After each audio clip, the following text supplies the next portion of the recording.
we are bringing different women from different backgrounds, whether it's from school, whether you're in varsity, in high school, because we started when we were still in school, right? Maybe in varsity. So from there you grow. So from that side, from that time, we're maybe trying to learn on how to navigate life and growing up, right? Now we're like more like navigating how to, learning how to navigate maybe our daily experiences as either in the work environment, whether it's in a business environment, or like just as family members and stuff like that. So we welcome all different types of women, whether it's the young ones, because those are the ones that can learn from the ones that are a bit older now. So we are not looking for the more established women. We're not looking for the women that know it all or have it all figured out, because the aim of the event is to learn from each other, whether it's when it comes to our faith, when it comes to our healing, when it comes to our finances and wealth and building wealth and all of those things. So it's basically to learn. So if you're already established, you don't have anything to learn, right? So it's just that safe space for every single person to come through. Absolutely. You spoke a lot about healing. What does that mean? Healing from what? Okay, so I know this is something that goes around a lot, like about healing. So it's normal for one to want to know what exactly it entails. So for us, it's basically dealing. We have acknowledged and we have accepted the fact that certain situations have affected the way we approach life, the way we approach our finances, the way we deal with people or situations on a daily life, in our daily lives. So healing basically means like understanding where you're coming from and how that environment has impacted you or affected you in whatever way. And then once you have acknowledged that and have notice that, okay, this is how I'm affected, and then from there you focus on, okay, how can I change my habits? How can I change my daily decisions? Because maybe this thing has affected the way I've been. So basically just coming to terms with the fact that, okay, we have something to work on. Once you have come to terms and you acknowledge this is what I have to work on, then you look for ways on how to navigate. So basically different habits. You build different habits on how to do it. Hence why we're having therapists and different people that can help us with our internal work. Absolutely. The theme for this year, it's a whole woman experience, healing hearts, building wealth, living with purpose. Yes. Why did you think it was important just maybe to really have all these 3 dimensions discussed at once? So I personally believe that empowerment is not one-sided, right? It's something that I approach it in a holistic manner. It doesn't make sense if you are let's say you have the finances, right, but you are not healed, because the way you deal with those finances, it will still be affected by the way you are with how you're healed, or whether you're healed or you're not. So it influences. So it's important that if you deal with the internal work, for instance, to deal with internal work, then from there you approach things differently. And if it's possible for a person to be financially stable or have the money, but if you're not healed, or if you're not emotionally disciplined, when it comes to your finances and your decisions, you can still mess up the finances. But if you do, and sometimes you can have both, right? You can be healed, you can have the money, but what is the purpose for having the money? What are you going to use the money for? So hence why we approach it in that manner that, okay, for you to be a whole woman, it's important to work on this specific things, because these are what determines how you show up. Absolutely. And then you say that women cannot fully pour into their families and workplaces and communities while neglecting their own healing. In other words, the optimum that they can do for their families and their communities cannot be realized if they are not fully grounded. What are some of the biggest barriers preventing women from really being impactful to the fullest in the families and the country generally? I think one thing that we can acknowledge is that women are nurturers, right? But even just as we are being brought up as a young girl, you are taught to take care of people, take care of the family, take care of your siblings, take care of your husband, take care of your partner, whatever, and all of that. So that is a beautiful thing, because it's what we are called on this earth to do. But it can also become a thing where women now just focus on those things as in pouring into the next person and not into themselves. Where it's even if you're coming from work, because women are working as well now. So if you come home, you have to still show up as a mother or as a wife and stuff like that. So there's no time for you to be like in your little corner and be like, I'm not feeling well, I can't cook. People need to eat. So some of the barriers can be that women now approach these whole responsibilities as I need to do it, rather than, okay, for me to show up better for my people, I need to pour into myself. And when a woman has poured into herself, I know that they show up so much better. So it's a thing of like having that mindset of like, I have to do this. Sometimes it's also like changing their mindset of like, you get to do this, right? You get to be a mother, you get to be a partner, and all of that. So that's why that safe space is created, because we do have married women, we do have women that are in business, that are in the corporate world, but are still trying to, you know, balance the whole thing, or like trying to navigate. So it's important, because then when women are in that space with those other women, they get to understand, okay, in as much as this might be overwhelming sometimes, at least I get to do this. So it's a different outlook in this whole thing, right? You don't look at it from an overwhelmed point of view. You look at it from, this is a blessing that I need to be really honing onto and experiencing and really being present about in the whole thing. So, but then at the same time, we are encouraging them to understand that it's important, in as much as you want to take care of your people, it's important for you to have that community weight that pushes you to take care of yourself and really focus on your wellness, and also your mentality, your mental health, and also like what is your reset button, where do you go, really. So that's why we're trying to create that safe space now for like, you can come through and then we can help each other, then you show up even better. Yeah.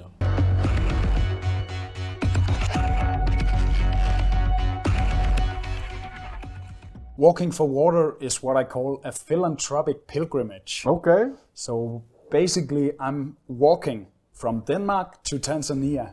Wow. So far, I've been hiking almost 16,000 kilometers along the west coast of Africa, and now I'm crossing the Central Africa through Angola to Zambia. Okay. But the Angola visa was running out, so we had to make a little visa run, so that's why we're in Namibia now. Welcome to Namibia. Thank you so much. But what is the purpose of your philanthropic journey? Well, it's to raise funds for clean water in Africa. 13 years ago, I was living in a Maasai village in Tanzania, and I saw firsthand how people had to walk the whole day to bring home clean water. Yes. And when I came home, I started this NGO called Walking for Water to raise attention on this issue that people in Africa have to walk very far to get clean water. Yes. So the idea is that the journey itself, it creates attention. I post from the bush, from the cities, from African culture along the way, and then I encourage the followers to donate money so we can build public boreholes across Africa. Excellent, excellent. Now, Walking for Water is something that we are very familiar with here in Namibia, being a country between two deserts. We have the Namib on the west coast and the Kalahari on the eastern side. And it's a very common situation that families have to deal with, especially young kids and the younger ones who have the strength. They have to do that all the time. But now, after you raise the funds, how do you go about getting the boreholes dug? That's a good question, because I'm not a water engineer myself. Yeah. And it will not really be feasible that I had to travel every time something has to be made. So we are normally cooperating with local organizations, and then we have them go out to first assess the need in the villages we receive applications from, and then we hire local contractors to drill the boreholes themselves. Okay. So we just raise the funds, Yeah. and then we assess the need, and then we hire local entrepreneurs to actually do the work. Excellent, excellent. And if we have some Namibian communities, local communities, who would like to get your assistance, how would they contact you? Well, they can contact me on any social media platform. Just look up my name or look up the organization, Walking for Water. The website is walkingforwater.dk. We are actually cooperating with a larger Danish NGO called Love Spring. Okay. So that's also possible to send them an email. We would like to have some details about the situation, most importantly, the coordinates of the community, Yeah. and also the coordinates of the nearest clean water source as it is now. I see. Because we are only focusing on communities that has what we call limited access to water. Yes. That means at least it must be a kilometer and a half away from the nearest clean water source. Yeah, yeah. No, that's many communities in Namibia because we have vast open spaces. Right. Tell us a little bit about the experience of walking through Africa, the people that you've met and the encounters that you've had. Yeah, there are so many stories to choose from. I've been walking almost 16,000 kilometers now. This is my 27th African country. Wow. And one of the special things about the journey is that I never pay to sleep. Okay. So along the way, I camp in the bush between cities. Yeah. And in cities like here, I rely on local hospitality. Okay. So for example, here in Windhoek, we've been sleeping with a local guy through an app called Couchsurfing. Okay. Couchsurfing is an app where you can invite travelers to sleep at your place Okay. for free. Wow. So we've been staying with a local guy, Peterson, and he's been showing us a bit around town. And for the past 2 nights, we slept at this urban camping. Yes. They also invited us to just stay there for free. So we rely on hospitality a lot. Wow. And Africa is just amazingly hospitable. Yeah. I must say it is.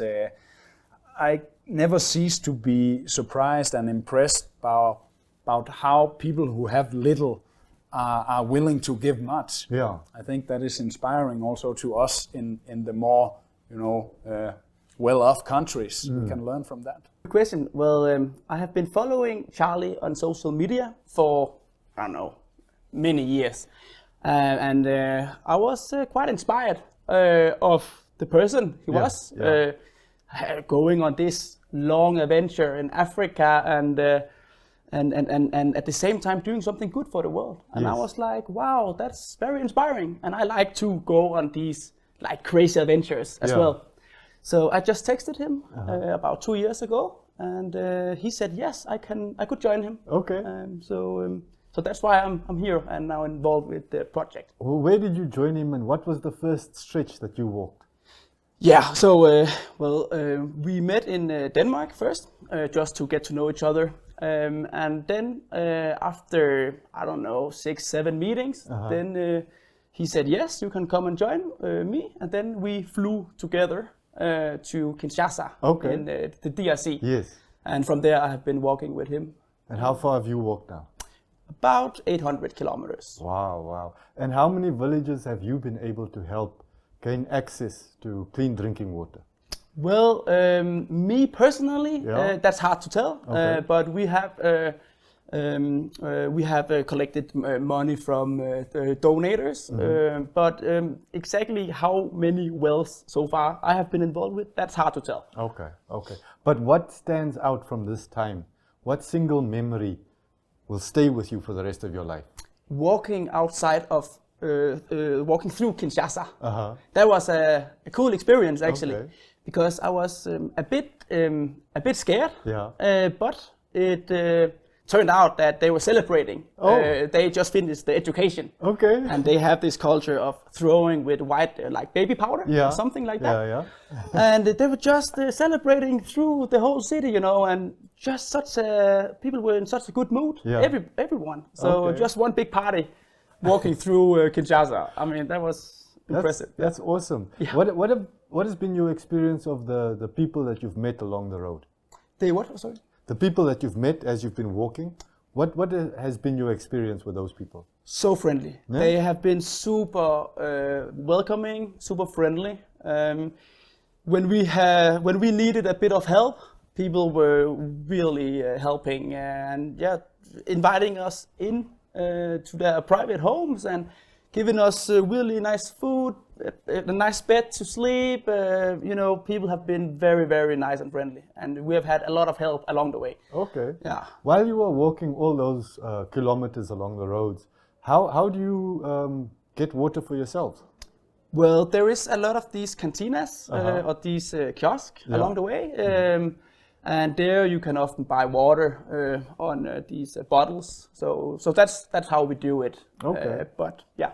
Okay. Now you've only been in Namibia a short while. What's been your impression of Namibia? It's a nice, very nice city. I've only seen Windhoek. Okay. But really nice place. Really nice. We went to the museum, and people have been super friendly and nice here as well. Okay.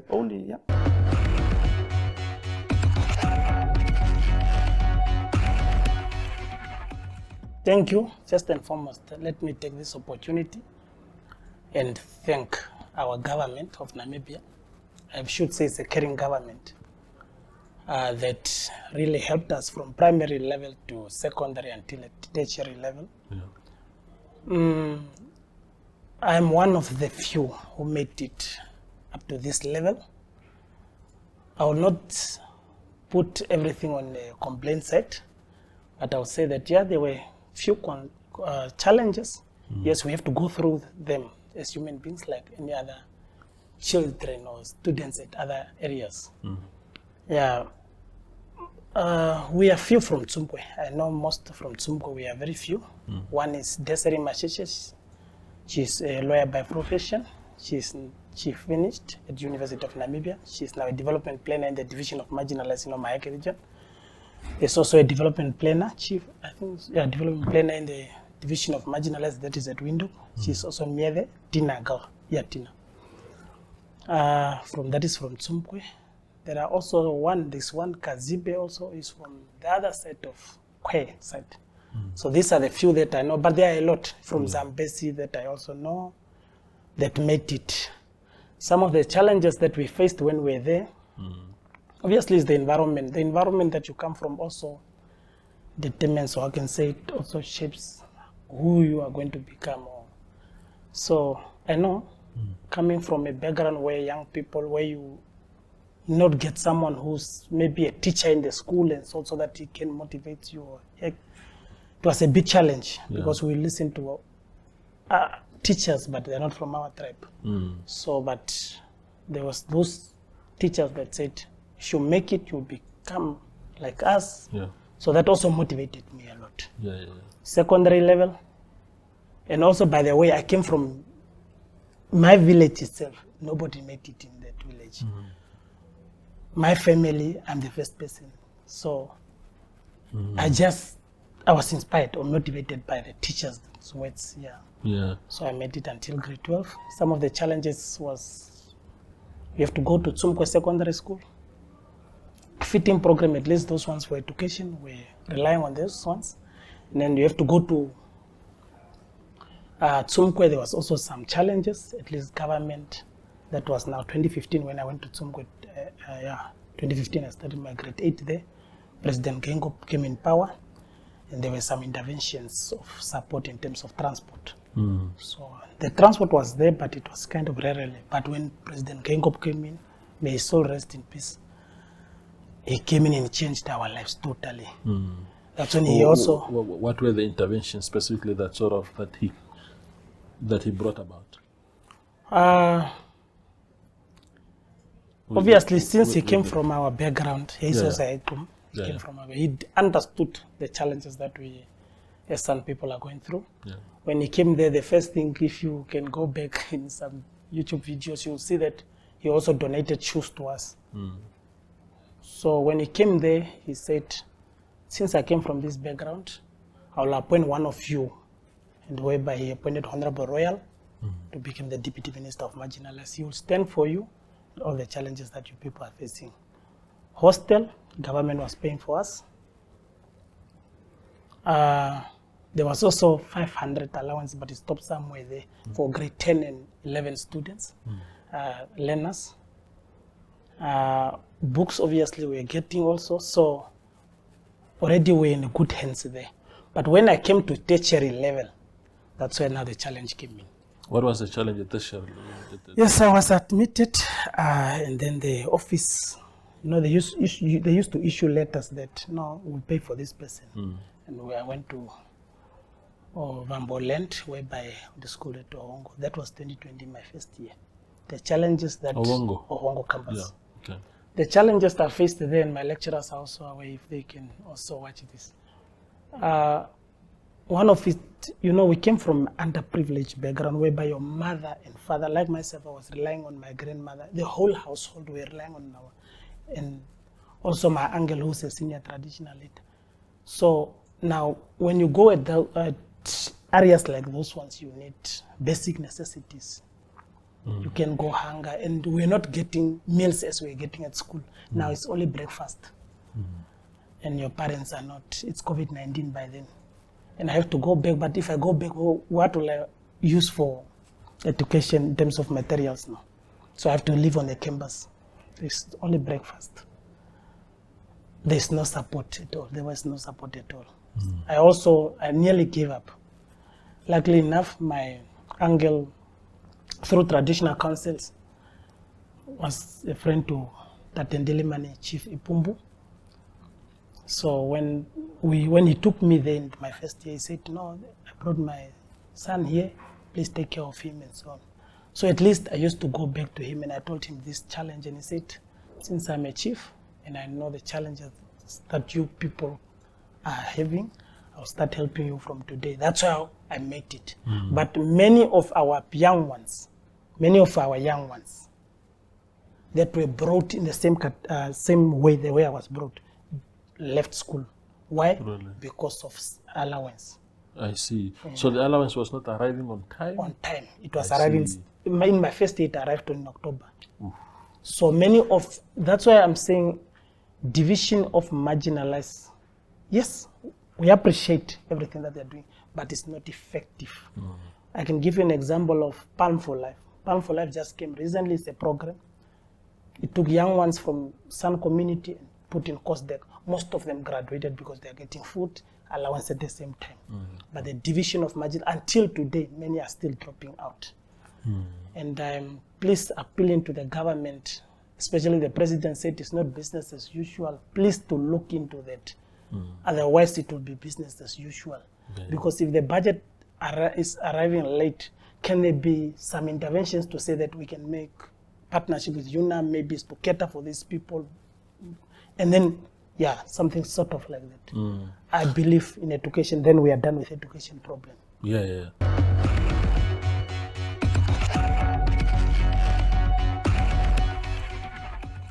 All right, so I can give the statistics maybe after the break. I have the exact kilometers, but it's about 50,000 kilometers of roads that we are looking at.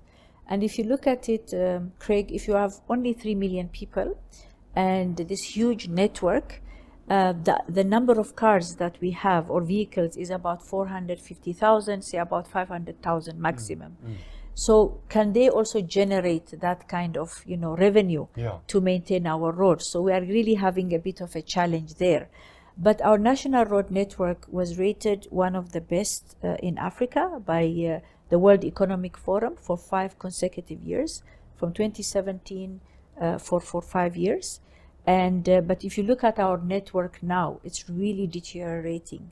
So we need to go back to the drawing board and say what can be done, and where are we going to get the funding as well, so that we can maintain our roads on optimum level. Okay. So is that what the road management system does? Yes. So what the road management system does is, we kept on building roads and we don't maintain them. And all over the world, including developed countries, they have a challenge now because there is not sufficient funding to maintain the roads. And therefore, there is a principle under Section 19.2 of the RFA Act and the Rules and Principles, where it talks about minimization of total transport cost. And this concept is a very important concept because the reason why the Road Authority was formed was so that the road users will have return on investment. It's like any other business. If you go and you want to invest on a certain business, there has to be return on investment.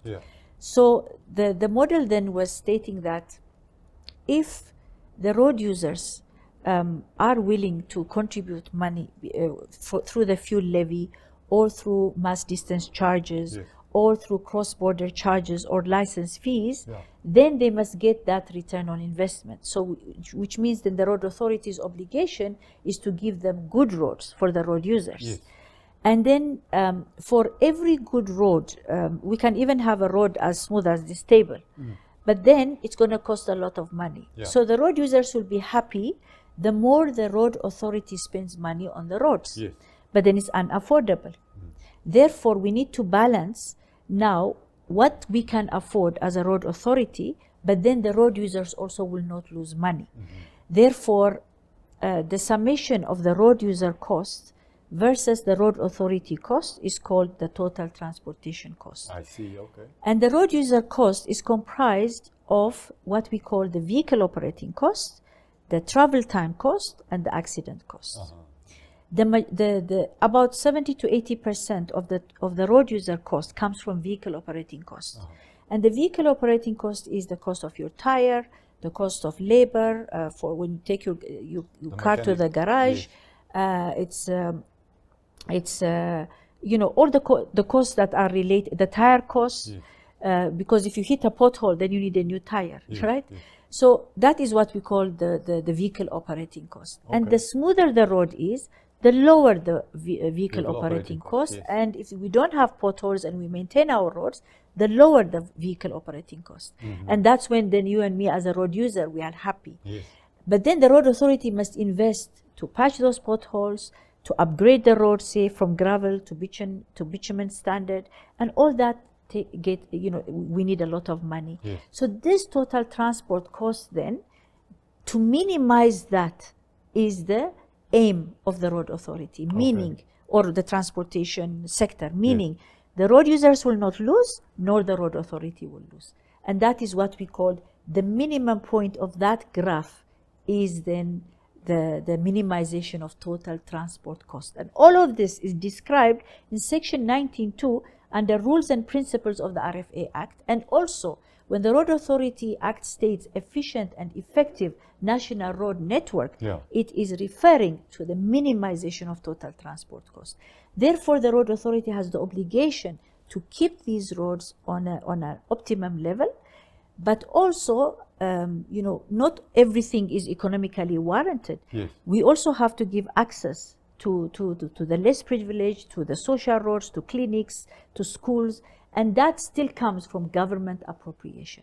So what the road management system does is how much money should come from the government appropriation and how much money must come from the road fund administration. And then we quantify that by utilizing the World Bank model called the HDM4, Highway Management and Development Program.